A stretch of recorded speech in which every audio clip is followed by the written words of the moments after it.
What's up, everyone? Christian Duke from StrengthAddicts.com with yet another great podcast for you. First and foremost, I want to thank our great sponsors, Muscle Elements, makers of the truth, delicious protein powder. I use it every day for cookies, sludge, brownies, you name it. Check them out at muscle-elements.com.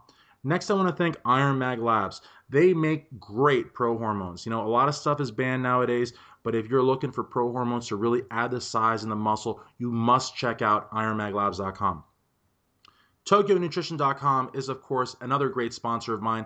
They have a full line of supplements. They're based out of New Hampshire, the live free or die state, tax-free shopping for you every day of the year, and you can save 10% off by using discount code BUILDMUSCLE.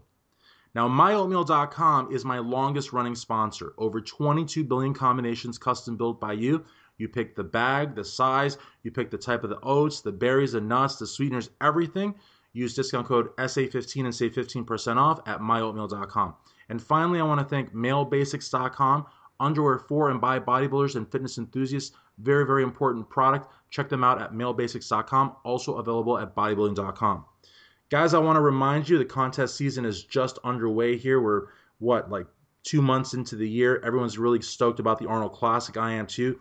I just reserved my hotel room. I'm really, really excited about going.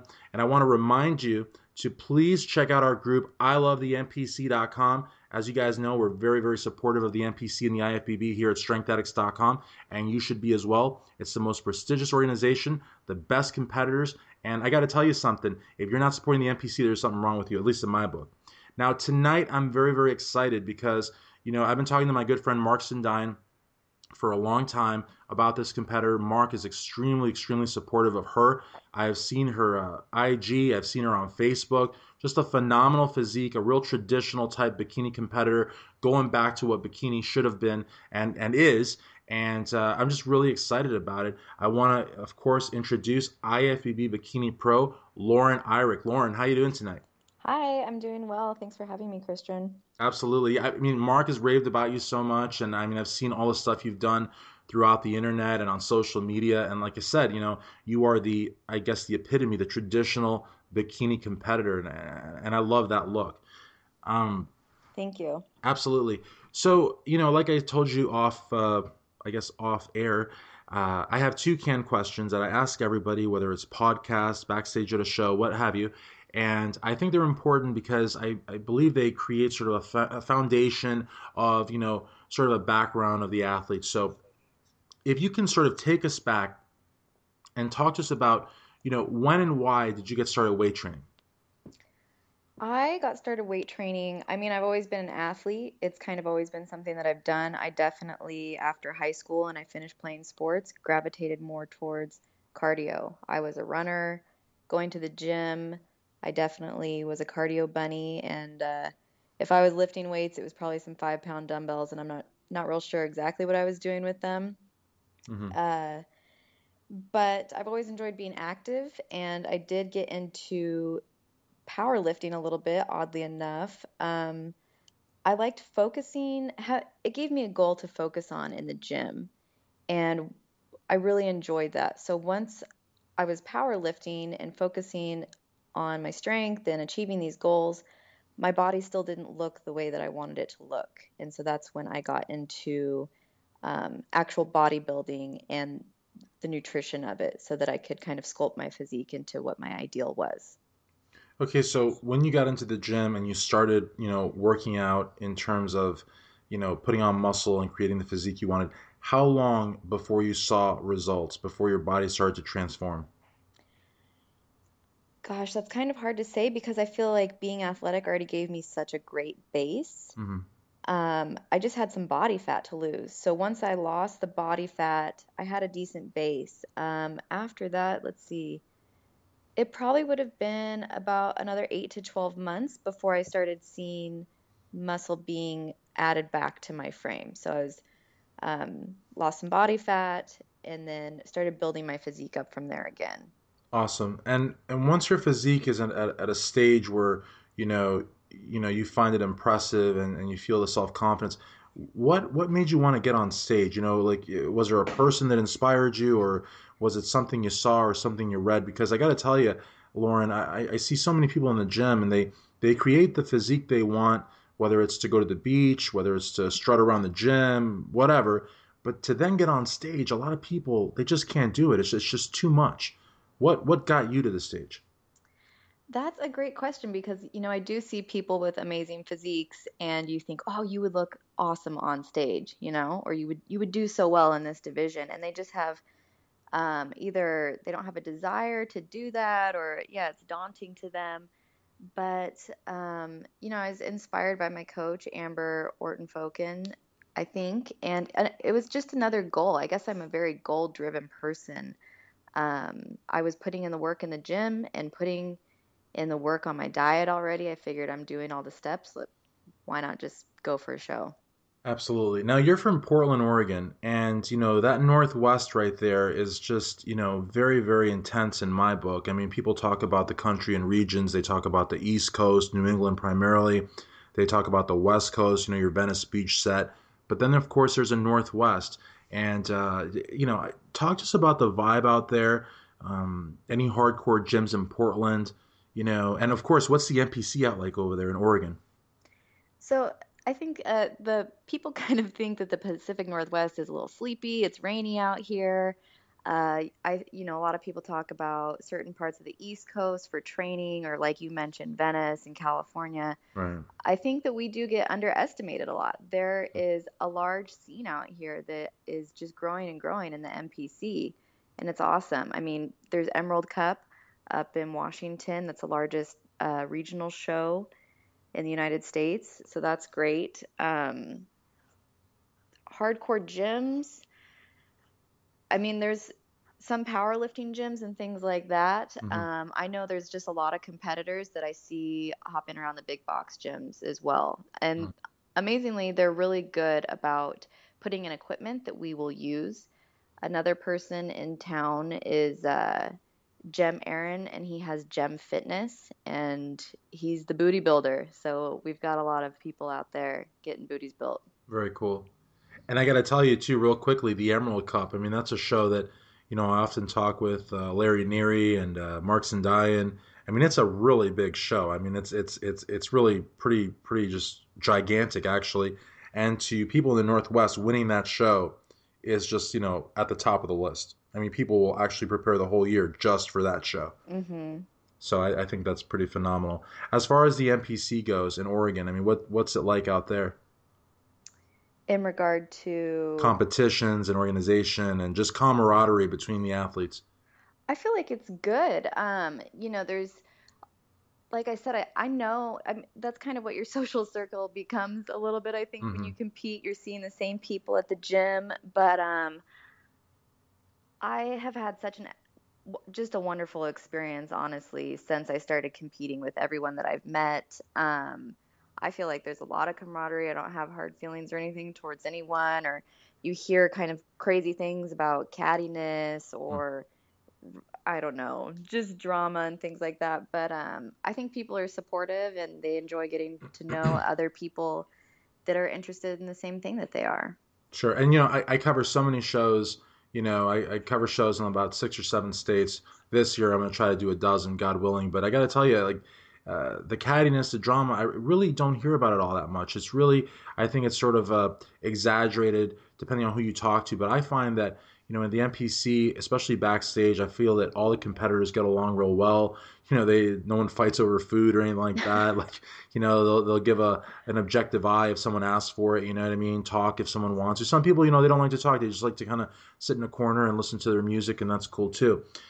In terms of your, amateur career, talk to us about competing in the NPC. Paying your dues, as they say. Any memories that stand out, and of course, talk to us about when and where you turn pro. So competing in the MPC, I did my first show almost 2 years ago. That was June of 2014. That was Oregon State, which was a great show for me to do since it's just right here. It's in Hillsboro, so just right in the suburb. Hmm. I really recommend that to a lot of people that are competing for the first time is to just eliminate the stress factor that travel is going to impose on you if you can, and just go someplace that is close to you. Um, so that was a great first show. I mean, I couldn't have had a better start. I took first in my class, and then I actually ended up winning the overall. Wow. Um, that was June, so I think competition, it seems like around that time it winds down a little bit and then kicks back up more so in the fall in the Pacific Northwest. I went and did 2 shows that fall, did really well there as well, and then kind of hunkered down a little bit until spring. And I did what I call a warm-up show until I hit Emerald Cup. And as you mentioned, it's a big show, and winning your class is a goal. And it had been mine actually since I started competing, was actually just to compete at the Emerald Cup. Mhm. And so winning my class there was, um, you know, when you have those goals of just, Sure, it's larger than com- life for sure. yeah, I just want to compete there and then you win. That's amazing. And I think that also gave me a lot of confidence going into USA's, the national show in Vegas, which is where I turned pro. Right. You won your class there, of course, yeah. And what I think is very interesting too is that when you talk about confidence, your first show, you won everything, right? So I mean, that's got to really create a lot of fire to just, persevere and sacrifice, and I think it really helps see the bigger picture. Absolutely. It was, you felt like your hard work is being rewarded, but at the same time, it did give me a little bit of something to almost live up to, uh, you know, and Right. that was difficult as well. Something to, I know that sounds strange to say, I struggled with winning, Well, no, I but mean, it really, what it sounds more than anything, it sounds very candid actually, because, when you have victory, I feel so early on, especially because, you're expected to start something new and have to have some bumps along the way to cut your teeth, as they say, be humble in defeat. But when you go into something and you win an overall like that, you have to really work to keep yourself from having a really big head, and you have to, sort of remind yourself constantly, hey, I'm still learning, and I have a lot left to do. You know what I mean? So I feel like what you're saying really has a lot of truth to it. You have to sort of, you know, keep yourself in check, even though a part of you wants to say, oh my God, I'm like the next Corey Everson or something like that. You know what I mean? Now, in terms of, your pro debut, okay, a lot of people when they turn pro will take a whole year or more to, do whatever they need to do to bring up lagging body parts or to strategize what show they're going to do or whatever. You actually did 2 pro shows where you took runner up. You did the Sacramento Pro. From what you told me, there was 28 competitors. You took second, and then you did the Ferrigno Legacy Pro, where I think there was like 16 or 17 competitors. You took second there as well. I mean, how did you feel doing that well? And I mean, that's got to be like, I mean, I don't even know how to describe that. I mean, how did you feel doing that well? it was really surreal. I honestly think this year was huge for me. I mean, going pro and then to take second at my pro debut, I think if you crack top five, you're just probably beyond ecstatic. Absolutely, So, yeah, I almost felt like I hadn't even had a chance to really absorb just being turning pro, and then to go and do that was, I mean, it's still one of those things that I look back on, and I think that I still haven't even really realized, you know, the weight absolutely. of it, like what it Now, means. yeah, and now tell me, just because I'm just really curious, when you get the pro card, and because the USA's, I tell people this all the time. To me, the big NPC shows, the USA's, the North Americans, the Nationals, the Team Universe. To me, Masters Nationals. To me, those shows are like, pro shows around the world. I mean, those are real intense shows. You're competing against the very best that America has to offer, and with the North Americans, you include Canada and Mexico as well. So I guess what I'm trying to say is, these are major shows. But when you got that pro card, did your prep change at all? Were you like, I have to just, make it more intense, or did it really change much? Or I guess that's my question. Did your prep change, for the Sacramento or for the Ferrigno as compared to the USA's? Not too much. We found something that works for me. some tried and true things just over the course of me competing. And, if it's not broke, don't fix it. Mm. Um, I've, yeah, I mean, just taking first at USA's, it's like they like your look. So, don't mess with it or don't, Exactly. like, why? So no, nothing really changed much. Very cool. I just think, people, they might, like you said, if it's not broken, why fix it? But some people might say, oh, this is the big leagues, quote unquote, whatever, and I have to like totally, revolutionize everything. They actually might sabotage themselves. So good point there. Well, Now, Jim, something that, and this is why I decided to compete after USA's was because Jim Manion Jr., when we did the photo shoot, said to us, he said, don't feel like you have to wait to compete. A lot of people feel like they do, and you won your class for a reason. So remember that. And that really stuck with me because it's just like you have been rewarded for the physique that you brought. That's what they like. That's what they want to see. They think you have that potential. So go in there with that. absolutely. JM makes perfect sense. I mean, he doesn't just take great photos, but he gives great advice as well. But let's talk a little bit as far as bikini goes, because I am a huge fan of the bikini division.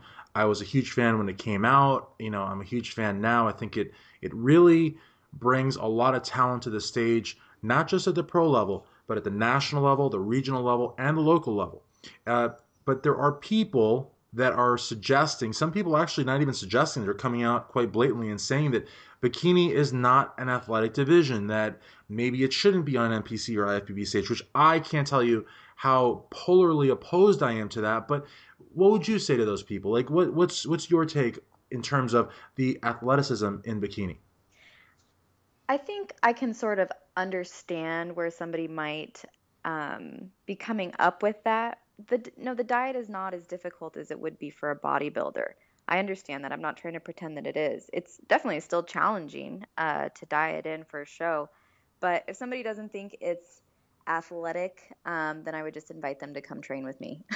Absolutely. Because I see the videos and I see the bikini competitors, and we had Corey Hageman on here a few weeks ago, and she is an NPC bikini competitor. You're an IFBB pro, obviously, but she also has a powerlifting background. And I've actually met a lot of bikini competitors that have powerlifting backgrounds. I've met bikini competitors that have played basketball, soccer. In other words, are very come from a very athletic background and are now lifting weights and doing the prep. And I think you had addressed how the diet isn't as intense.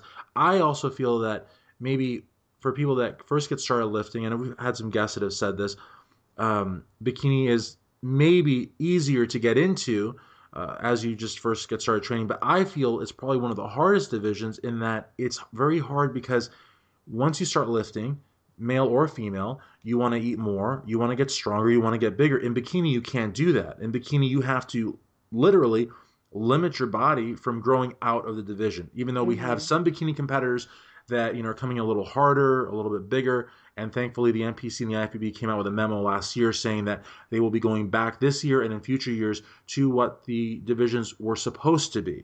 So I think it's a very, very important discipline. I think bikini has really enhanced the sport.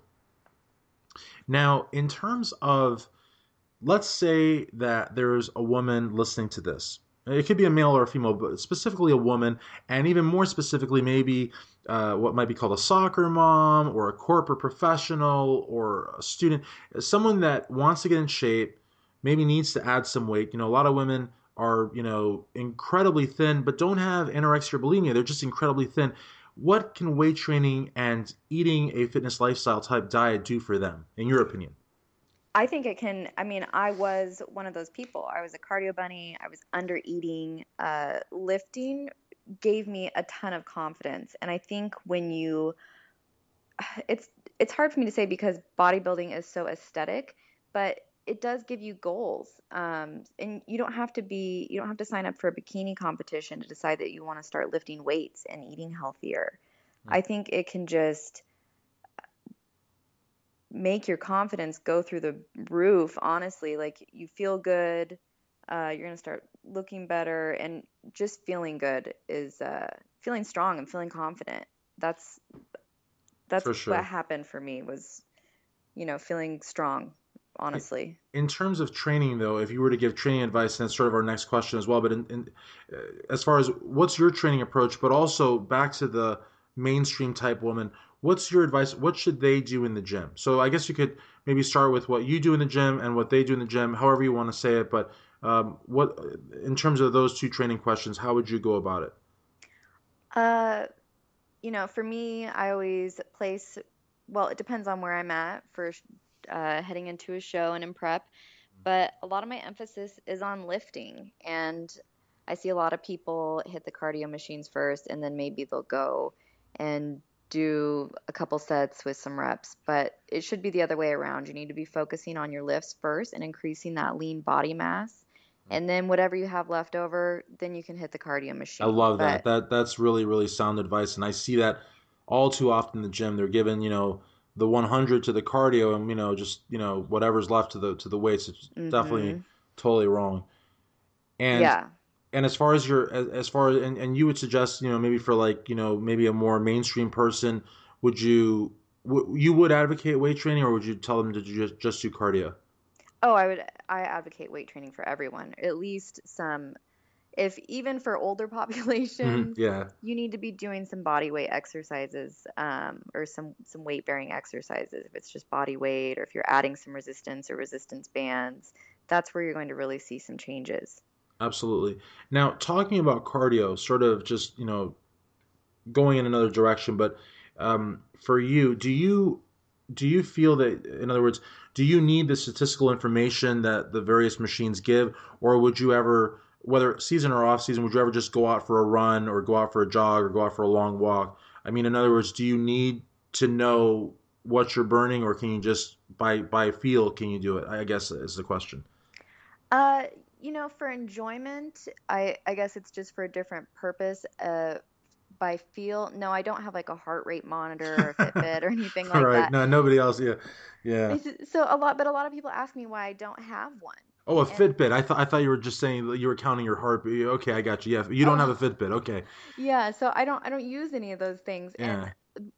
I have thought about it and I am curious, but for me it's just like if I'm doing a hit session or really if I'm doing any cardio session, Mm, I should be, and I'm doing it for a show, prepping. right. I need to be going all out. So what does it matter really in the end? It's And that, like you. yeah, and I'm sorry, I'm so sorry to interrupt you because I do that a lot. But you're right. I mean, I think people need to understand. And who am I to say? I'm just a journalist, but I agree with what you're saying. When you're getting ready for a show, really enjoyment takes the back seat. I mean, you really have to do what you have to do in the gym and in the kitchen. And I think a lot of people are more preoccupied with what's more convenient, what's more enjoyable. And I don't think there's anything really enjoyable about cardio for contest prep. I might be. Yeah, I mean, I actually enjoy cardio, so Yeah. I What's do. your favorite torture device in there? Is it like the stairs or the ellipticals or Um, it just depends on like I'll switch it up. I like to go run sprints outside. I just feel like those are so brutal. yeah. Having to accelerate into a sprint and then when you decelerate too is so different than on the treadmill. Mhm. And during winter months, I'll go and run lines in the basketball court. Wow. Uh, stairs are I just, yeah. Now, do you ever get involved with those group classes or no? Because some of them are pretty intense, but I mean, I don't know if they really, uh, I don't know if they're up your alley or not. Or do you ever do those or no? I don't, but in the off season, I had been looking at them before I decided to get back into prep just to mix it up. And I Yeah, think I remember I went to one before I started bikini bodybuilding, and I was sore for like 3, 4 days. So yeah. Some of them are they're no they're joke. lunatics. I mean, I don't know if they're like on speed or what it is, but they're absolute lunatics. Now we've been talking about off season quite a bit here, both of us. And I was wondering, as a bikini competitor, as an IFBB pro bikini competitor, a lot of people will be looking to you sort of as a role, not sort of as a role model. What is your take to off-season dieting, especially for a bikini competitor? For a bikini competitor, honestly, some people will put on a little more weight. You shouldn't be stage lean year round. It's not practical. It's not healthy, especially as a bikini competitor. So you're a woman, you need to get your hormones in balance. and functioning properly. But you also shouldn't stray too far. I think you can go too far. You should enjoy your off season and maybe some of those social things that you have missed while you were deep in prep. Um, but, why do you want to do that to yourself? Get too far away and then just have to, when you pick up prep again, be miserable at 14, 16, 12 weeks out. Absolutely. I think some bodybuilders do it because they're under the impression that if they gain 60 pounds of fat, I guess, and lose it, they may gain a few pounds of muscle. I really don't understand it. I don't understand the principle of it. There are clean bulks that make sense, but I just don't get the dirty bulk. And for a bikini competitor, I really don't know what the advantage would be because again, you really don't want to gain a lot of muscle. I know bikini competitors, of course, want to work on their glutes primarily. That's like the biggest thing that a lot of them are working on, their waists, their shoulder to waist ratio, that kind of thing. But I can't imagine how eating a sloppy diet would benefit that in any way, shape, or form. But I don't know. Yeah, I agree. Awesome. And I love it when my guests agree with me. That's great. Now, as far as social media goes, I think that, now 2016, we're at a stage where, everybody has to do their fair share of self-promotion. What's your approach to social media? Do you have an Instagram, a Twitter, Facebook, YouTube, a website, a blog? There's so many things, a Snapchat. I mean, what's your approach to social media? I know. I'm just trying to hit all the social media platforms, I guess. I don't have a website yet. That is actually, I just bought the domains the other day because Mhm. I get asked if I have one. And so I figured, I need that. And I'd like to eventually start a YouTube channel so I can get that linked up and going. Um, I have Instagram, Facebook, just started a Tumblr, I have Snapchat. Most of my names on there are, you can search Lauren Irick or Lauren Fit is kind of my social media name. Is And that your Instagram, by the way? that is my Instagram, yeah. Okay, cool. Um, I, you know, it's interesting the kind of responses you get from social media because you can, post a photo and it'll get a ton of likes and, all you're saying is here's a new image from this photographer and I love the images and I love working with that photographer and the makeup artist and all of those things. And then sometimes you can post some really valuable information Right. and it kind of gets overlooked. Or, you think, why is my gym selfie blowing up? And, my information about macro ratios, did anybody read this? Or, Well, that's the irony of the fitness industry. Like, this information can save your life, or wow, nice picture, beautiful bikini yeah. girl. Let me double click, double tap that. The life saving information. I'll read that tomorrow when I'm dead. You know what I mean? So it's just like that's the irony of the fitness industry. But I do have I do just post what I want. Hmm. So I post workouts and things like that. And honestly, they're usually like 20-minute Tabata workouts. I try to do more because I love those usually aren't as popular as some of my other posts, but the feedback that I get from them is really rewarding. When somebody says, "Hey, I really did not have time to make it to the gym tonight and now this is my workout for the evening." So, Absolutely. getting You know, that kind of feedback I love. Yeah, and I always tell people, the double taps are, great and all that, but it's the comments and it's the DMs and that's what really makes it worth it, whether you're a competitor or journalist, whatever, because you know that people are reading it, identifying with it, and hopefully, you're bettering them, you know what I mean? And Mhm. you're going to be doing a lot of that as an IFBB pro. Now, as far as 2016 goes, we're just really just 2 months into the year. What do you have planned competitively for the stage and any other projects in the fitness industry? Well, stage-wise, I have some shows on my radar, but I'm not 100%. So I'm just now starting prep for those now. Uh, I did, 5 or 7 photo shoots, and I think I did 8 shows in 2 years. So I decided to give my body kind of a little break. Hmm. And it sort of made me take one a little bit, but I think it was time. But I love being on stage and competing, so it's not too long. I can't wait to get back to it. For sure. Um, And that's important. It's important to give your body a break. I mean, you didn't sit on your laurels, so to speak. You got your pro card. You did 2 pro shows. You did phenomenal in those 2 pro shows, and it makes sense to sort of just kind of hold back a little bit and just see what everybody else is doing and what you want to do. So that definitely makes sense, and that's cool. Any other projects, anything, or any work with teams or gyms or anything like that? Not as of right now. I think I've got some things kind of in the works Okay, again. So things are kind of in this in the planning stages, in the yeah. planning stages. And Yeah, that's they're good. Yeah, it's good. And I also tell people don't give up too much information. If you're involved in a project and something's going to happen, in 2 months, don't give it away now. Just say, it's in the works. Just hurry up and wait. You know what I mean? hmm So finally, I mean, I've had a blast with you. But finally, of course, I always leave the very most important question for last.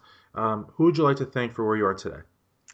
I would love to thank my parents and my loved ones. So, mom, dad, brothers, Nick, Team ADO, and Amber Orton Foken. Uh, I mentioned Jem also earlier, and Jem Fitness. I have to give him a big shout out and thank you. He is the booty builder and also a great person for me mentally. It's great to have someone local. I would also like to thank my makeup artist, Amanda Center, because she has been there for more than half, like more than three-quarters of my shows and shoots, and she is just really lovely to work with, and I can't say enough great things about her. And Eric Wainwright as well. He's also local, and I enjoy shooting with him. Um, Additionally, my sponsors, of course, Alpha Meals, also local to Portland. Bikini Bella, I'm a brand rep for them. Grind Athletic for their clothing line. Um, of course, the MPC and the IFBB, and all my fans and followers. I mean, like you mentioned, it's the comments, the DMs, knowing that you're making a difference. And I'm overwhelmed anytime that I share anything or getting ready to compete, just how much support that I get from people. And it really means the world. Absolutely. And I think your content and what you're doing probably means the world for a great many people as well. And I really appreciate that you are, cognizant of the fact that as an IFBB pro, you have friends, but you also have fans. And I think a lot of pros, should realize that as well. That pro card, it opens a lot of doors for you, but it also means that a lot of people, including NPC competitors, but also fans in the mainstream are looking to you for advice and guidance. And I think it's great that you are aware of that and that you take that very seriously. So again, I really want to thank you for doing this interview. I know we're both very busy, and you made time out of your busy day to do it. I really, really appreciate that. And for IFBB Bikini Pro, Lauren Irick, Christian Duke, StrengthAddicts.com.